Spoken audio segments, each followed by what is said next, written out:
Hello students, this side DK Jha, chemistry faculty. You are most welcome on your own channel Chemistry Funda. Friends, today we are going to discuss about NEET 2024 chemical bonding part 3. ठीक है, इससे पहले हमने आपको ionic bond और covalent bond के बारे में बताया था. आज हम चर्चा करेंगे वैलेंस बॉन्ड थ्योरी का. तो सबसे पहले हेडलाइन लिख लो आप लोग, valence bond theory.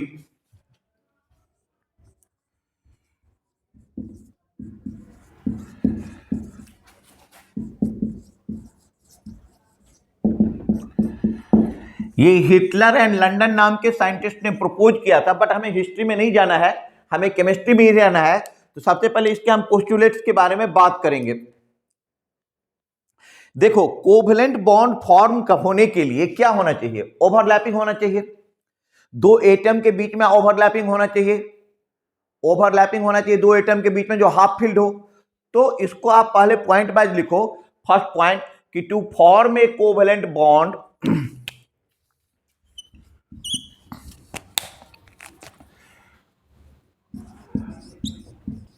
to form a covalent bond, overlapping occurs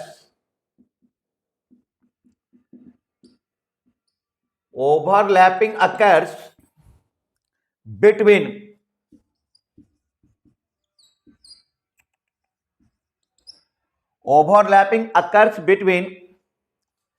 half-filled orbital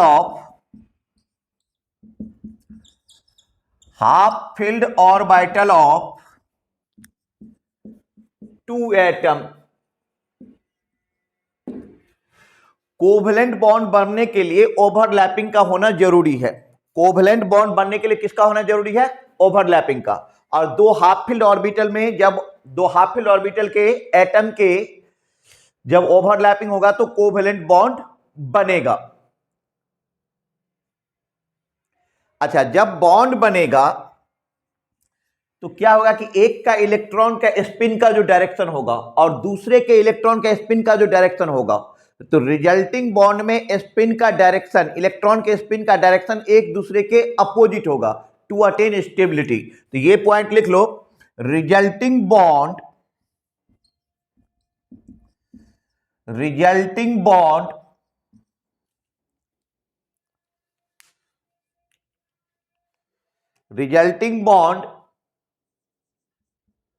attached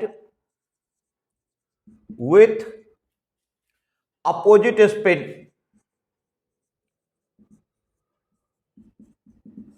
to get stability. Stability को अटेन करने के लिए अपोजिट स्पिन के साथ वो मिल जाता है, रिजल्टिंग बॉन्ड. ठीक है.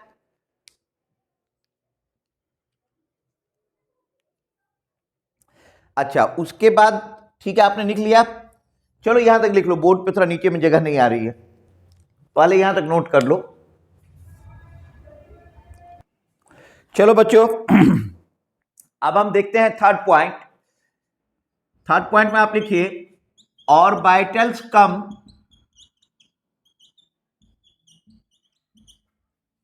Closure to each other. Orbitals come closer to each other from the direction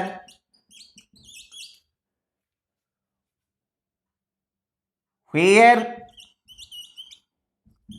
there is maximum possibility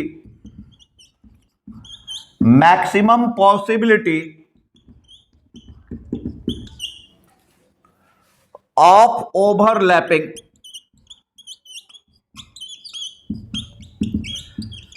इसका मतलब समझ गया कि उस डायरेक्शन में जाकर के ओवरलैपिंग होगा, मतलब ऑर्बिटल एक दूसरे के नजदीक उस डायरेक्शन से आएगा जिधर मैक्सिमम ओवरलैपिंग की पॉसिबिलिटी हो सकती है. इसीलिए आप बोल सकते हो फोर्थ पॉइंट में कि covalent bond has directional character. Covalent bond has directional character. Covalent bond has directional character. ठीक है, कोवेलेंट बॉन्ड इसीलिए क्या होता है, इसमें डायरेक्शनल कैरेक्टर होता है। ठीक है, covalent bond has directional character. अब जो कोवेलेंट बॉन्ड है, वो कोवेलेंट बॉन्ड का जो स्ट्रेंथ होता है वो डिपेंड करता है एक्सटेंट ऑफ ओवरलैपिंग पे। किस पे? एक्सटेंट ऑफ ओवरलैपिंग पे। तो नेक्स्ट पॉइंट लिख लो, strength of covalent bond, strength of covalent bond is directly proportional to extent of overlapping, extent of overlapping। तो orbitals come closer to each other from the direction where there is maximum possibility of overlapping। अच्छा, तो इसलिए covalent bond में क्या हो जाता है, directional character हो जाता है। अच्छा, strength of covalent bond depend करता है एक्सटेंट ऑफ ओवरलैपिंग पे। बेटा किस पे डिपेंड करता है? एक्सटेंट ऑफ ओवरलैपिंग पे। अब एक्सटेंट ऑफ ओवरलैपिंग खुद दो फैक्टर पे डिपेंड करेगा, तो पहले आप यहां तक नोट कर लो, नोट डाउन। अच्छा, इधर का नहीं दिखाई दे रहा है, सॉरी सॉरी सॉरी। अब लिखो आप लोग। अब बच्चों यहां पे देखो आप कि जो एक्सटेंट ऑफ ओवरलैपिंग होता है, extent of overlapping, extent of overlapping,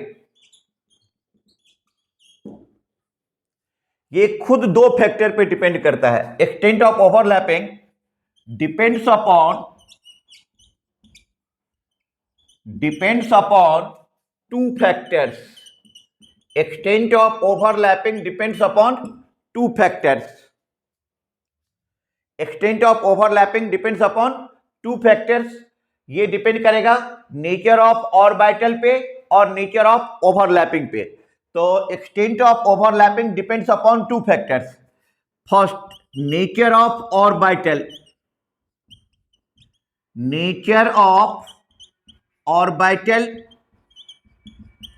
nature of orbital का मतलब क्या हो गया कि जैसे P है, D है, F है, तो P D F ऑर्बिटल में क्या होता है कि डायरेक्शनल कैरेक्टर होता है,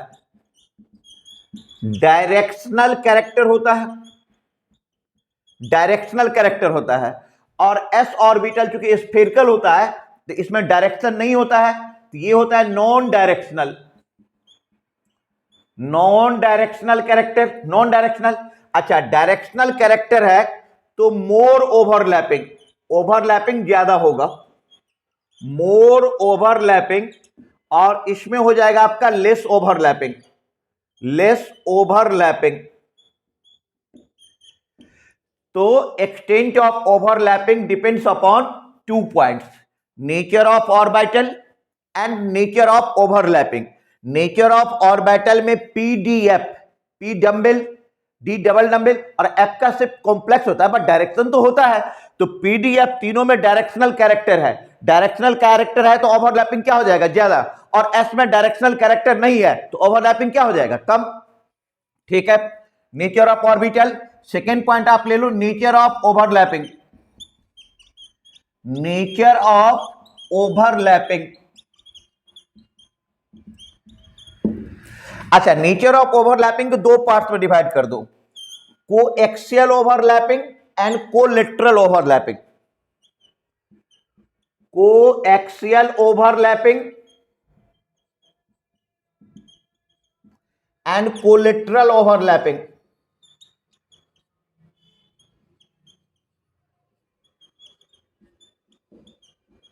जो कोएक्सियल ओवरलैपिंग होता है बेटा, उसमें मोर ओवरलैपिंग होगा, मोर ओवरलैपिंग।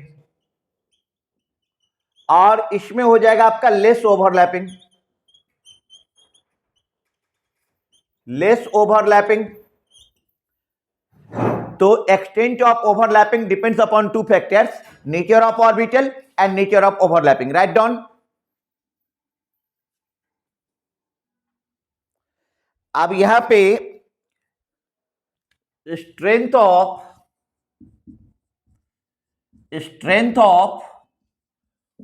कोएक्सियल ओवरलैपिंग के बारे में आप जानिए। स्ट्रेंथ ऑफ कोएक्सियल ओवरलैपिंग, इसमें जैसे देखो कि हमने एस लिया, नॉन डायरेक्शनल है, और ये भी एस लिया, तो एस एस इससे बन जाएगा आपका, ये दोनों ओवरलैप कर गया तो सिग्मा एस एस। अच्छा, आपने एक एस लिया और एक पी ले लिया, तो पी का शेप क्या होता है, डम्बल, ये हो गया एस, ये हो गया पी, तो ये आपका बन जाएगा sigma S P, sigma S पे। अब आप ले लो थर्ड कंडीशन ले लो कि पी पी, ये पी, ये पी, इससे बन जाएगा sigma P P, sigma P P. ठीक है, ये ओवरलैपिंग एरिया हो गया, ये ओवरलैपिंग एरिया हो गया। तो कोएक्सियल में क्या है कि सबसे ज्यादा डायरेक्शन किसका है, पी का, तो जो सबसे पावरफुल बॉन्ड बनेगा वो बनेगा सिग्मा पीपी। फिर बने, मतलब इसको ऐसे लिख लो कि पीपी का ओवरलैपिंग पावरफुल है, then s p, then s s. Order of strength,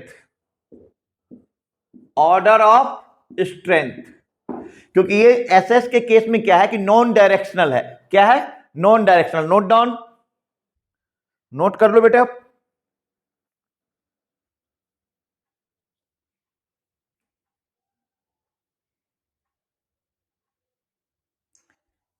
अच्छा, यहां पर जो कुछ पॉइंट आपको याद रखना है कि as the value of n increases, जैसे जैसे एन का वैल्यू बढ़ता जाएगा, as the value of n increases bond strength decreases, bond strength decreases. जैसे फर्स्ट ऑर्बिटल और फर्स्ट ऑर्बिटल का बॉन्ड स्ट्रेंथ ज्यादा होगा, 1 और 1 का बॉन्ड स्ट्रेंथ में क्या होगा, ज्यादा होगा। फिर किसका होगा, 1-2 का, फिर हो सकता है 2-2 का, फिर हो जाएगा 2-3 का, फिर हो जाएगा 3-3 का। इस रेशियो में बॉन्ड स्ट्रेंथ जैसे जैसे एन का वैल्यू बढ़ता जाएगा, बॉन्ड स्ट्रेंथ क्या होता जाएगा, डिक्रीज होता जाएगा। जैसे जैसे एन का वैल्यू बढ़ता जाएगा, बॉन्ड स्ट्रेंथ डिक्रीज होता चला जाएगा। अब इस टाइप से इसको ऐसे भी समझ सकते हो कि 1s का बॉन्डिंग हो रहा है 2p से, या 2s का बॉन्डिंग हो रहा है 2p से, या 3s का बॉन्डिंग हो रहा है 2p से। सपोज कर लो 3p से, मान लो कि 1s का 2p से हो रहा है, 2s का 2p से हो रहा है, और एक मिनट, 1s का 2p से हो रहा है, 2s का 2p से हो रहा है, और फिर मान लो 2s का 2s से हो रहा है, तो 1s 2p का बॉन्ड स्ट्रेंथ ज्यादा, फिर 2s 2p, फिर 2s 2s। ठीक है, इसके बाद आप आ जाओ types of covalent bond, types of covalent bond. अब हम कोवेलेंट बॉन्ड के बारे में बात करते हैं। बेटा कोवेलेंट बॉन्ड दो टाइप का होता है, सिग्मा बॉन्ड और दूसरा होता है आपका pi bond. Sigma bond and pi bond, note करते चलो, थोड़ा सा तेज कर लो। Types of covalent bond, sigma bond and pi bond. Okay, लिख चुके हो, ठीक है। अब यहां पे हम देखते हैं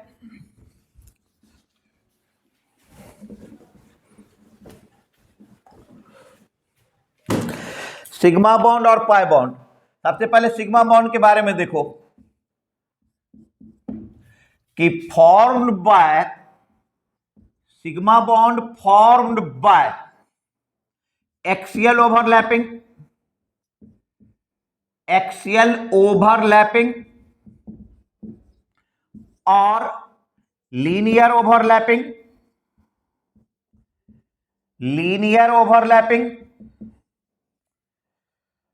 और इसको दूसरे तरीके से बोल सकते हो head to head overlapping, head to head overlapping,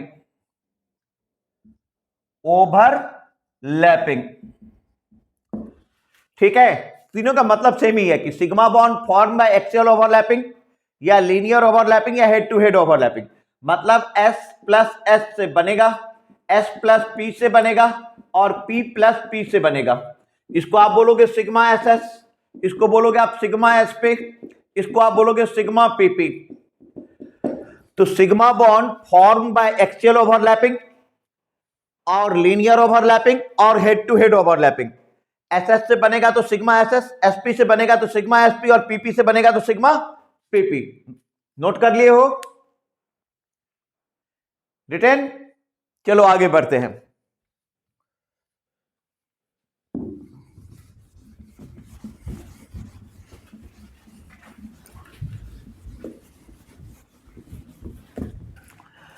अब यहां पे आप ले लो pi bond. Pi bond formed by lateral overlapping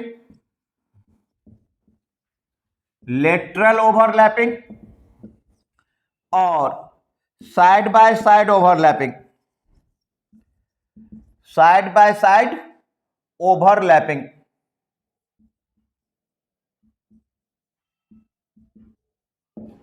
मतलब तुम इसको ऐसे समझ लो कि ये जो पाई बॉन्ड बनेगा,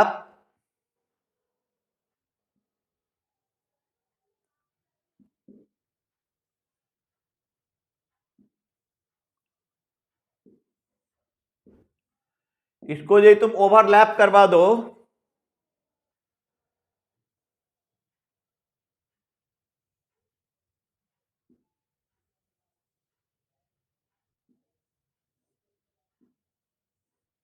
तो पाई बॉन्ड इंटरन्यूक्लियर एक्सिस के ऊपर और नीचे दो जगह ओवरलैप कर रहा है। ठीक है, कुछ भी मान लो पी वाई, तो ये हो जाएगा पाई वाई वाई। एक्सिस का चॉइस तो फ्री है। यदि आप इसको जेड एक्सिस मान लेते हो पी जेड, और दूसरा भी आप जेड एक्सिस ले लेते हो पी जेड, तो दोनों यदि आपने जेड एक्सिस ले लिया तो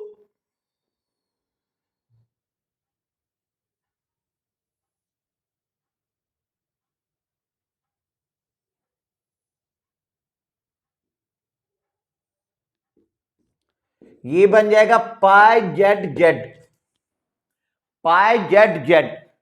तो आप दोनों ही कंडीशन में देखो ना कि जो पाई बॉन्ड बनता है उसमें जो ओवरलैपिंग हो रहा है वो इंटरन्यूक्लियर एक्सिस के ऊपर भी हो रहा है और इंटरन्यूक्लियर एक्सिस के नीचे भी हो रहा है, तो दो जगह हिंज हो रहा है, इसलिए पाई बॉन्ड वीकर होता है सिग्मा बॉन्ड से।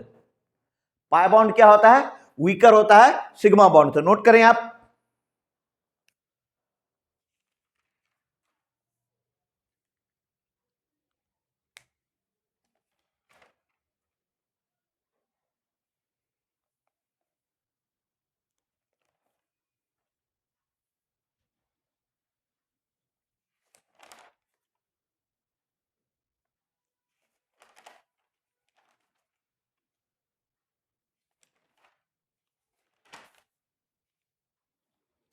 नोट कर लिए?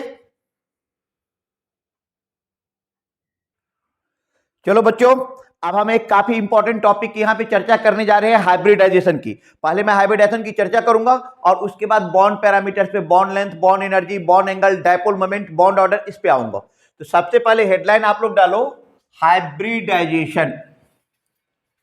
हाइब्रिडाइजेशन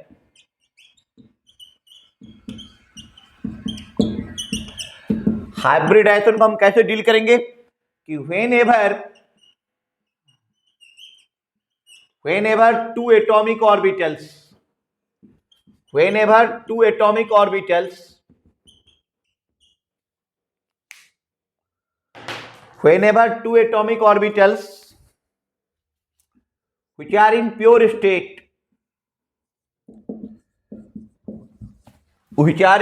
state, जब दो एटॉमिक ऑर्बिटल जो कि प्योर स्टेट में है, having comparable energy,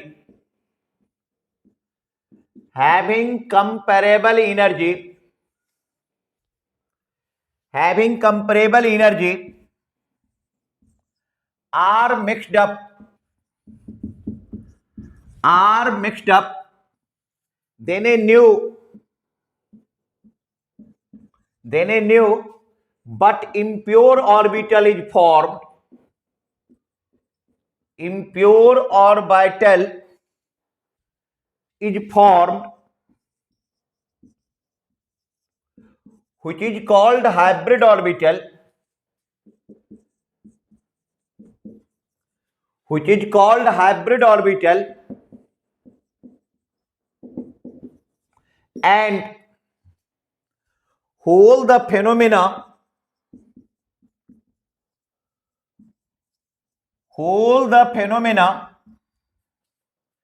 is called hybridization, is called hybridization. ठीक है, हमने डिफिनेशन लिख दिया कि whenever two atomic orbitals which are in pure state, तो पहला यहां पे पॉइंट है pure state. whenever two atomic orbitals which are in pure state having comparable energy, तो सेकेंड टर्म है आपके पास comparable energy, are mixed up, जब वो मिक्स होता है, then a new but impure orbital, third term हो गया impure orbital, is form which is called hybrid orbital and whole the phenomena is called hybridisation, and whole the phenomena is called hybridisation. बेटा यहां पे आपको देखने वाली बात क्या है कि आप जैसे देखो, हाइड्रोजन हाइड्रोजन के फॉर्म में है, प्योर है, ऑक्सीजन ऑक्सीजन के फॉर्म में है, प्योर है, लेकिन जब यही H2O के फॉर्म में है तो अब हाइड्रोजन इंप्योर है, अब ऑक्सीजन इंप्योर है, अब ये हाइड्रोजन क्या है, इंप्योर है. तो प्योर और इंप्योर समझ गए, प्योर और इंप्योर समझ में आ गया. ठीक है, बहुत अच्छा. अब हमें पहला प्योर और इंप्योर समझ में आ गया. अब हमें समझना है कि कंपरेबल एनर्जी क्या होती है. रुको मैं समझाता हूं कंपरेबल एनर्जी क्या होता है.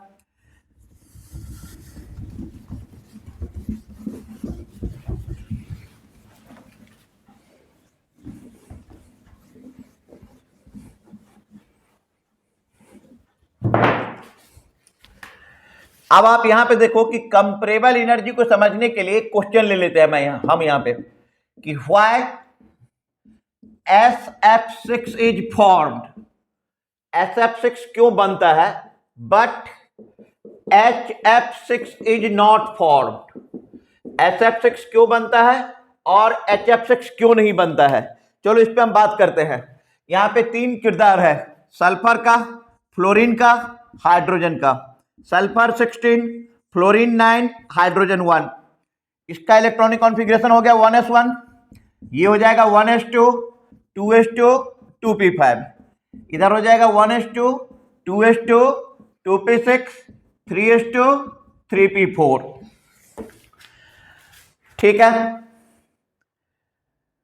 अब इसका बॉन्डिंग में पार्टिसिपेट करने वाला पार्टी कौन है, 3p. जो सल्फर में का कौन जा रहा है बॉन्डिंग में, 3p, और फ्लोरीन का कौन जा रहा है, 2p. तो n+l वैल्यू एटॉमिक स्ट्रक्चर में ऑफ प्रिंसिपल पढ़ा होगा, n+l वैल्यू. तो 3 + 1 कितना हो गया, 4. 2 + 1 कितना हो गया, 3. और इधर कौन आ रहा है बॉन्डिंग के लिए, 1s. ये 1 + 0 कितना हो गया, 1.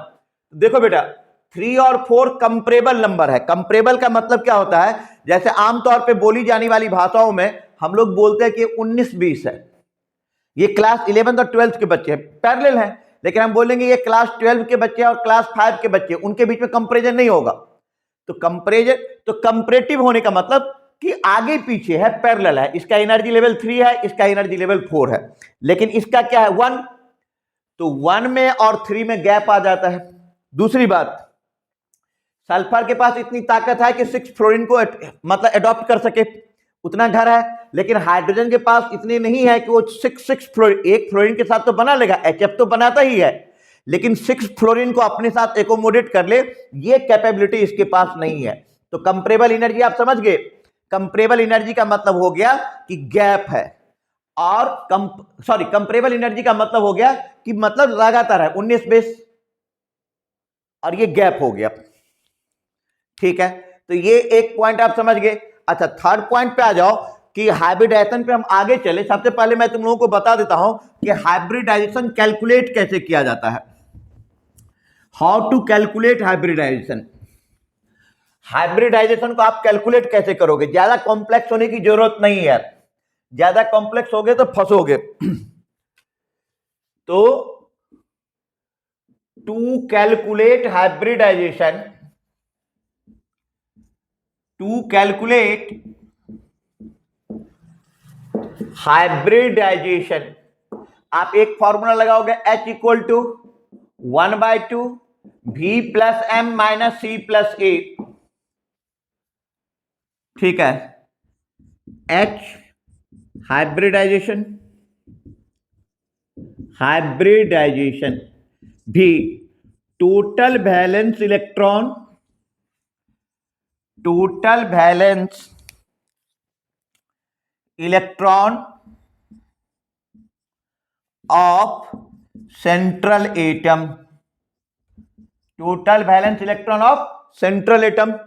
सी का मतलब हो गया पॉजिटिव चार्ज, पॉजिटिव चार्ज जितना ज्यादा होगा उसको माइनस कर देना है, जितना भी होगा।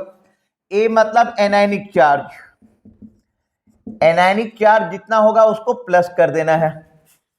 अच्छा, तो H क्या हो गया हाइब्रिडाइजेशन, बी हो गया total valence electron of central atom. अच्छा, M यहां पे क्या है, number of monovalent atom, M हो गया number of monovalent atom, monovalent atom मतलब जिसकी वैलेंसी क्या है 1 है। नंबर ऑफ मोनोवैलेंट एटम मतलब जिसकी वैलेंसी क्या है 1 है। अब यहां पे देखो H का value 2, hybridisation sp3, sp2 4, sp3 5, sp3d 6, sp3d2 7, sp3d3। आ रहा है बातें समझ में आ रही है, बातें समझ में आ चुकी है। तो to calculate hybridisation H equal to 1/2 V plus M minus C plus ए।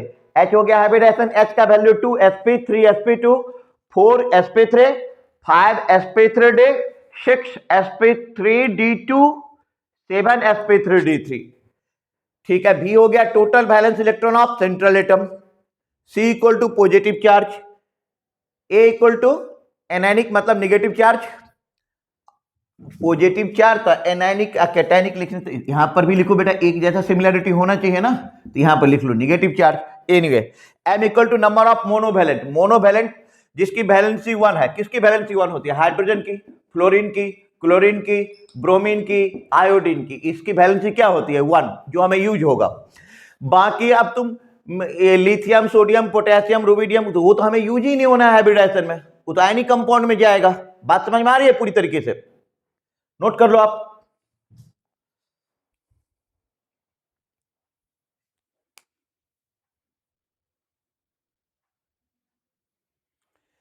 चलो अब हम कुछ कंपाउंड का यहां पे निकाल के दिखाते हैं। पहले तो मैं फॉर्मूला लिख देता हूं कि H इक्वल टू हो गया 1/2 V plus M minus C plus ए।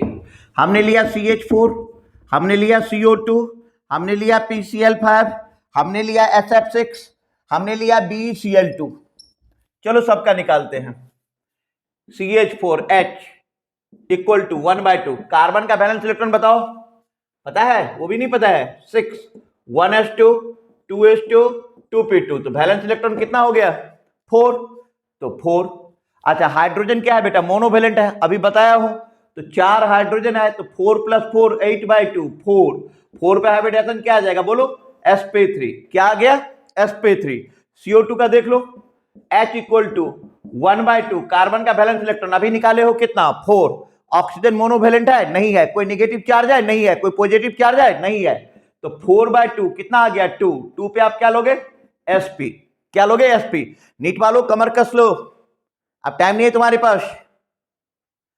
22 लाख बच्चे, 23 लाख बच्चे, 25,000 गवर्नमेंट सीट, कहां देख रहे हो अपने आप को, अभी भी तुम सिलेबस और इधर चलो, मैं उस सब पे बात ही नहीं करना चाहता हूं, कहां फंसे हो कहां नहीं फंसे हो, बट देख लो यहां से तुम्हारा भला हो जाएगा। PCl5 H equal to 1/2। अच्छा, फास्फोरस का वैलेंस इलेक्ट्रॉन कितना होता है, फास्फोरस नाइट्रोजन फैमिली का है, तो फास्फोरस का भी 5 ही होगा, लेकिन मैं तुम लोग को बता भी देता हूं, ऐसी भी कौन सी बात है। 1s2 2s2 2p6 3s2 3p3, तो कितने वैलेंस इलेक्ट्रॉन हो गए 5। अच्छा, मोनोवैलेंट कितना है 5, 5 + 5 10/2, 10/2 कितना हो गया 5, हाइब्रिडेशन हो जाएगा sp3d, बताए थे ना अभी। SF6 देखो H इक्वल टू 1/2, सल्फर का वैलेंस इलेक्ट्रॉन 6, और फ्लोरीन 6 का 6 क्या है, मोनोवेलेंट, सॉरी 6 + 6/2, तो 12/2 6, ये आ जाएगा sp3d2। अब BeCl2 का देख लो, हाइड्रोजन हाइब्रिडाइजेशन H = 1/2। अच्छा बेटा बेरिलियम, बेरिलियम कितना हो गया 4, 1s2 2s2, वैलेंस इलेक्ट्रॉन कितना है 2। अब दोनों क्लोरीन का क्लोरीन क्या है मोनोवैलेंट, तो 2 + 2 कितना हो गया 4, 4/2 कितना होता है 2, 2 पे हाइब्रिडेशन क्या आ जाएगा sp, क्या आ जाएगा sp, नोट कर लो।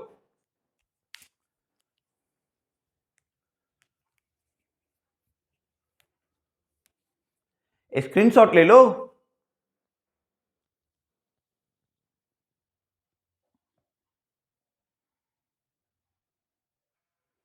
चलो अब तुम बोलोगे सर आपने तो कुछ आयनिक वाला केस बताया ही नहीं, तो लो बता देता हूं।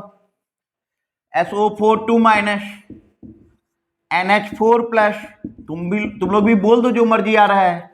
SO4 2 H = 1/2, सल्फर का वैलेंस इलेक्ट्रॉन 6, ऑक्सीजन मोनोवैलेंट नहीं है और नेगेटिव चार्ज कितना है 2, तो नेगेटिव चार्ज क्या होता है ऐड, 8/2 कितना हो गया 4, 4 पे हाइब्रिडेशन कितना हो जाएगा sp, सॉरी 4 पे हो जाएगा sp3, कितना हो जाएगा sp3, NH4 positive, NH4 positive का बेटा निकाल लो H = 1/2। अच्छा नाइट्रोजन का बैलेंस इलेक्ट्रॉन कितना बोलो 5, हाइड्रोजन क्या है मोनोवैलेंट कितना है 4, अरे एक पॉजिटिव चार्ज है, पॉजिटिव चार्ज को क्या करते हो नेगेटिव -1, तो 5 + 4 9, -1 8, 8/4 सॉरी 8/2 4, 4 पे हाइब्रिडेशन क्या आ जाएगा sp3, कुछ भी बोल दो निकाल के रख दूंगा। ठीक है, तो आज तुम लोगों ने दो इंपॉर्टेंट थ्योरी पढ़ा, एक वैलेंस बॉन्ड थ्योरी, एक हाइब्रिडेशन थ्योरी। नेक्स्ट क्लास में मैं बताऊंगा शॉर्टकट मेथड, हाइब्रिडेशन के और सारे यूज, बॉन्ड कैरेक्टरिस्टिक्स, ठीक है। बट द आखिरी सवाल जो है मेरा वो तो पूछना पड़ेगा ही, the last most important question of this class right now, आज का आखिरी सवाल, और इन सवालों का देना है आपको सीधा सिंपल स्ट्रेट एंड ऑनेस्ट जवाब। Till this point anyone have any problem, any problem? No. Thank you, thank you, thanks for your nice cooperation. Sorry for disturbance. Classes will be continued according to schedule. Okay, bye, bye bye. Go and enjoy.